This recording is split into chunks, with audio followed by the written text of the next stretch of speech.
this human form is starting to get very buggy and destructive. I'm hoping it will be fixed soon.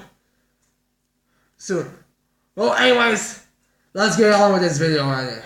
Hello everyone, my name is Overhaul, and today we are gonna be doing a My Academia chapter 241 review. And I'll be honest, this chapter is pretty boring. I mean, apart from some very perfect fan service, which I think we all can always appreciate. Oh, that is. But yeah. So, besides this, it's pretty.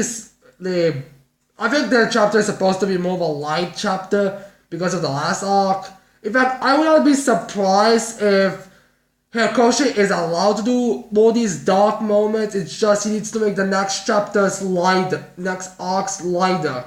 For example, the reason why the next arc, the Culture Festival, was so lighter, more school focused, it's not because he wanted that, it was more because, well, I kinda must make it lighter because of the whole arc. So yeah. Anyway, so that's what's going on for the most part. So we begin this chapter with the Bongo and Shoto being interviewed, which is basically just a comic routine with the media kind of praising the two from the start, with them saying like, you're already 30 minutes after you get your provisional license and you're already putting progress to shame. Which I think was actually supposed to be like 15 minutes originally, but I don't know. So yeah, Shoto and Bakugo have this weird dynamic or something, in which Bakugo is like, shut up, we get along over my dad corpse or something, and Shoto is like, we get along fine. And then Bakugo is like, oh, do I reject you or something? So yeah, we basically get that whole thing. And the other students are like, ah, because they're kind of surprised they're still acting this weird way in front of the cameras. I mean, at home you can act whatever way, well, at the dorms you can act whatever way you want, but this is the media. So yeah. After this, we get a little page in which we see Deku putting the hero sign back on and Bogo throwing away the villain side to say this is finally our heroes are back. Yay! Seriously, I hope this arc besides Bongo, Izuku, and Todoroki, we also get Jiro in. Seriously, we need Jiro in finding arcs. So yeah. Yeah, we basically get that, and now we see them in their class. And they're kind of reacting to it. We find out that Bongo is mostly cut for the interview, which is true. I mean, come on, Bongo. Which, I must ask, how does Bongo fake the way he acts make sense? Like, for what we know, none of the heroes act the way they do like that in the front of the spotlight. So I don't know what he was expecting. Like, was he seriously expecting that I mean, seriously. I understand that he's supposed to be kind of an egomaniac and all that, but where did he came from the idea that this way of acting will work? Where? So yeah, everyone's kind of laughing and making fun like, you two spent an hour having that interview, and yet you got caught. Huh. I wonder if the other students of class 1A were also interviewed for like a short time, like maybe a basic question like, how does it feel to be in the same dorm as these two, or do you ever feel jealous of the two or something? I mean, I am kind of wondering that. So yeah, then we see Deku watching some of the news about the Daika City thing, which I believe has said that it's been 9 months since then happening, but yeah. Basically, from the translations that I've read, all the people are saying that it's not the hero's fault. And we should be doing things to make better for ourselves, or do better, for us to do better. So yeah. So basically we had this discussion going around I think these people are all from Daika City, so this is all probably just scripted. So I don't know really. Also, we get a captain that's supposed to be a hero expert, which I am wondering what kind of job that is. But yeah, which kind of looks like a demon. And I am wondering if he's a member of the Paranormal Liberation Front. But we don't exactly get anything else from that. So now, anyway, it's time for the class to start. Which, well, before that we get a little shot with Jiro, which is so great. We always need more Jiro. So, basically today's class will be about the media, which none of the students have really had, although considering the fact that they even have the medical training. I am wondering how much the things are class 1A behind when it comes to this type of stuff. Like, what are they doing all the time? So yeah, because of the media training, they decided that they are going to have a special guest, and that's Mount Lady. Give a moment to enjoy the fan service. Oh my god, that's hot. So yeah. Also, we got a little funny panel. We also see a Midnight with her. She's kind of pissed, like, because Midnight and Mount Lady don't really get along well. I mean, they are both beautiful women, and both of them kind of have an argument. Hell, I don't know if this was in the manga, but they had an interview with one another, and they kind of went into a cat fight. I wish we would see that. Wait, did we see that in the manga? Because in the anime they just skipped that. We just got said, this is the best thing ever. So yeah, anyways, we get that, and basically Mount Lady will help us, will interview the art students and kind of give them pointers. We also kind of see the kind of a little thing from Mirai where he's like, Mount Lady, because she made him a troll boy and he kind of had a server and not enjoying her, which is all kind of fucked up. But who cares? Anyways, we get that, and we have to, and we basically just get the interviews. We start with Shoto, and it's going pretty well. Shoto's giving kind of his moves away, and we are also going to get an explanation for in their world why they call their moves out. And the reason behind it is because of the media, to make to be more recognizable by the people, to kind of give them more of a presence. Because it's always kind of wondering, why do people give their attacks names? And that's why we get explanation. It's because of the media, and to make the people happy, or to people to be, oh, they had this special move, oh, they know exactly who you are. So that's why.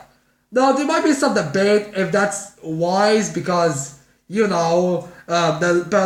Paranormal Liberation Front, all they need to do now is just like watch the news or anything like, or just have a bunch of interviews where people and they're basically all their special moves.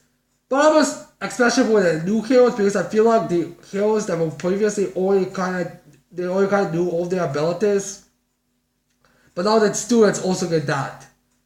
Also, it's explained that because of the Daika City incident, they're gonna be more focusing on that. So that's another reason why they're having interviews right now. So yeah, Shoto gives us the moves. I think he explains to us the move he did during the sports festival, or the move that he did against Class 1B. So yeah, we get that, and we also get a funny scene where the Mount Lady be like, oh, I would like you. Trying to smile more, Shoto. And Shoto's like, if I did, the ladies would just die. Which is hilarious, which is kind of funny, I'll admit. So yeah, now we see a brief panels with our students. Unfortunately, we don't see Jiro's one. I mean, we see like Tedia's, our raised with a heart of a Genium, or a Genium legacy. With my knowledge and my creation, I'll be able to save all of you. All you need to do is get back and you'll be saved. So yeah, we get that. Also, we see a little panel that has Kaminari having a little Liberation Army kind of symbol, which people might be thinking is he a traitor or something?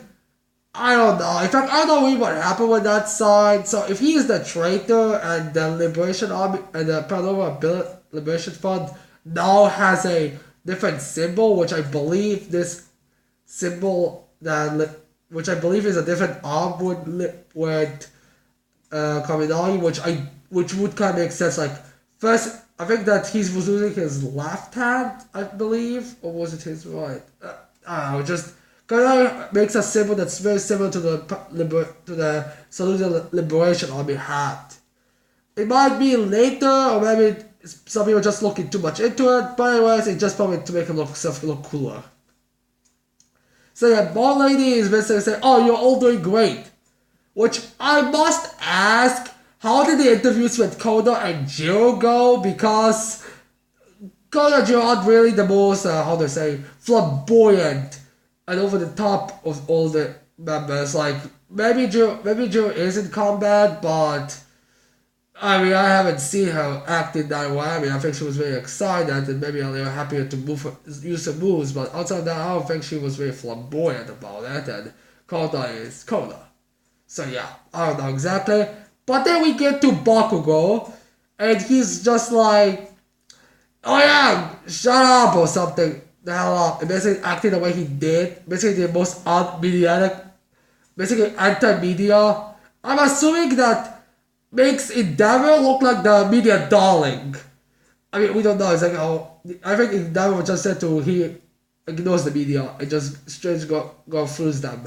But now Bakugo seems to be the whole one. And we get like a little funny panel with Midnight. That'd be like, maybe Aizawa-kun should give him some lessons in avoiding the media. which is really funny. And Aizawa's like, I think someone else should get that lesson. Or someone else should give that lesson too. Which also, by the way, Shinzo is not a good person to have in the media. Because, his quote kind of relies on him saying, "Oh, when someone talks to me, and I can very much them in." So I feel like that would be a problem. So Aizawa probably will have tell Shinzo, or when he's going to have his license exams, do not reveal your quirk to the people, because it's kind of it's not gonna help you using your quirk if the villains are weird, they must not talk to you. So yeah, even the mask, that's still a problem. So yeah, now it starts with Daku. Cool. And yeah, obviously Daku's not really but he's not really open with it. He's more kind of shy, kind of getting stiff. In fact, he's so stiff that Kyoshima actually says, "Whoa, he's using my hardening quirk." Which I do wonder if some people are actually thinking that Izuku is going to have a hardening type quirk, because we still don't know what some of them are. But it's just as a joke. So yeah, Izuku explains some of his moves, and he explains that yes, they are kind of similar, they are symbolizing All Might, but they are different, they have my own spin on things. Very similar. So he also explains the reason behind one of his names. I don't exactly remember but one of his names apparently has I think a city or a save that Oma did once. So yeah, we also get the big question. I'm assuming what most people are actually interested in, and that's the Black Whip. And then it's like, Izuku, that move there when I was informed that your quirk went ballistic, which I think she was there actually, I'll think about it, so maybe it's a translation there. Maybe she said, "Oh, by the way, Izuku, when we had that training, your quirk went ballistic, is everything alright?" And that kind of explains to them that, yeah, I've developed that since that. And he's like, I'm able to at least it's not going to go completely off control. I can at least activate it now, but I need to kind of measure it so it doesn't go out of control like it did before. And we gotta get this cool visual idea behind it, like having this like vault, which that's also what he kind of used all the other ones. And he like gives this explanation, and then he like activates it, and we all think it's going to be something cool, but then it's just like comes out a little bit. But I don't know, maybe it just comes out a little bit, but then just vanishes, and it doesn't do much. It kind of looks like a big floop, floop. Like, nothing really happened. But Zuko's kind of happy because it didn't go berserk like it did last time. Midnight and Molly are kind of, what the hell is that? Bakugo was kind of like, you should be happy for something so small. And yeah, it's basically saying that no, they'll kind of activate it, but it's not going to be big or dangerous at all. So yeah, I think that during this arc, that that he'll be able to use it in a more violent way. So yeah, now we cut to All Might, and Nezu tells us that he was pulling out all-nighters, and the reason why All Might was putting all-nighters is because he was kind of writing in one of Deku's books, or writing a notebook in which he kind of explains some training for Izuku and probably some information about the other users' quirks. For example, Nana, and I'm assuming her master, and maybe even her master's master. I'm kind of questioning that's possible, but we don't exactly know. So yeah, that's how and then we end up chapter with Izuku kind of be like, it was a horrible interview. Because, he kind of was happy that it did go ballistic, that at least it got activated. But it was kind of so underwhelming that it was basically nothing. But yeah. So this arc seems like it's going to, and we also get the information that it will be another internship arc. Also, I think it's like 9 days before the winter break. Which I'm wondering if the other 9 days are going to be the internship and then there's going to be the break, but I don't know really. Now I wonder which students are going to be the main focus of this arc, because so far it seems like Shoto, Bakugo, and Izuku are going to be the main ones. And I'm wondering if any other student will also get some spotlight. Like Tokoyami or Jiro. Jiro most especially, because I really want Jiro to be in an arc where she can do more of a fighting. Because during her arc we didn't see much. She wasn't even supposed to fight. And then the class 1B fighting, she really just did her regular move and then just like one attack and that's it. So I would kind of want to see her in more fights instead. I also wonder if we're gonna see the Paranormal Liberation Army in this arc, because you would think we would. But yeah, this arc was, this chapter was okay, not my cup of tea. Cup of tea. In fact, to you guys it might be a great chapter or good, but to me it's just decent. It's livable. At least we got some nice midnight fan service, Mount Lady fan service. Well, anyways, I hope you like this video. I hope you're gonna leave a like and subscribe to my channel for more videos in the future. And now, if you excuse me, I have some nice Mount Lady fan service to watch. Bye.